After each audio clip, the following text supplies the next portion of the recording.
terkait analitik lapor COVID-19 kan menyampaikan ada kalau di DKI ada sekitar 1.000 yang isoman yang meninggal dunia dan 162 Jakarta Pusat yang isoman juga meninggal dunia. Kalau sejauh ini laporan seperti apa?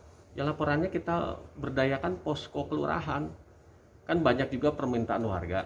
Ketika ada permintaan warga melalui posko, maka SOP-nya lurah nanti dari posko itu koordinasi dengan puskesmas. Puskesmas melakukan antigen.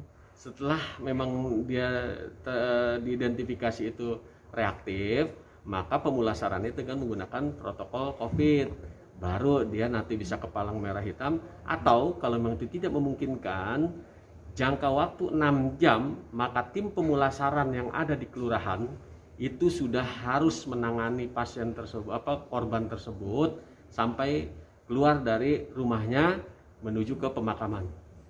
Tapi datanya ada 100-an itu benar Pak? Atau ya totalnya mungkin kalau data terakhir kita kan 107 ya, 107.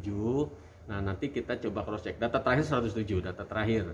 Tapi kita belum lagi ngecek perkembangan terakhir. Pak, ya pemulasaran ada berapa sekarang? Total yang pemulasaran.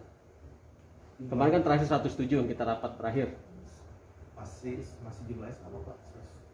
Ya, kurang lebih 100. Nanti kita cek pastinya ya. Itu 107 warga itu, insoman artinya. warga yang bermohon pemulasarannya itu dilakukan gitu. Okay. Ya, dilakukan berdasarkan inilah yang permohon pemulasaran lah gitu ya.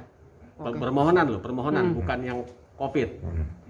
Yang bermohon. Jadi bermohon kan ada yang meninggal di rumah, ada juga yang karena COVID, makanya kan ada SOP-nya itu antigen.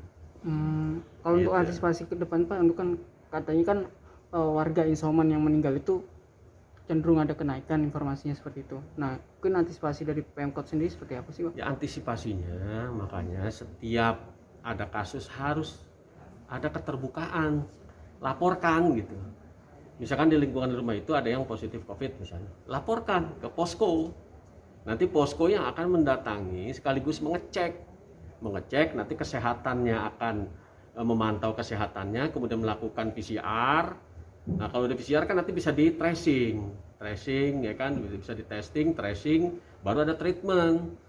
Nah tapi kalau ini tidak dilaporkan, berarti kan akan berpotensi terjadinya kasus yang semakin meningkat gitu.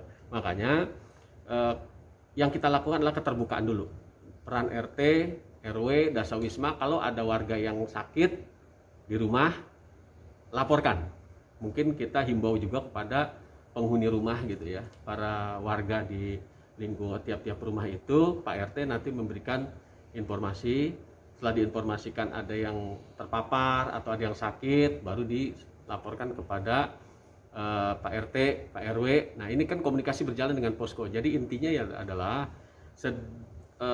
sedini mungkin kita melaporkan perkembangan warga kita yang isolasi mandiri ataupun yang memiliki gejala di rumah, untuk kita lakukan 3T, tracing, testing, baru ada treatment. Nah treatmentnya kalau memang dia tidak bergejala berarti bisa isolasi mandiri. Kalau bergejala baru kita bisa tangani secara medis gitu. Jangan lupa subscribe ya.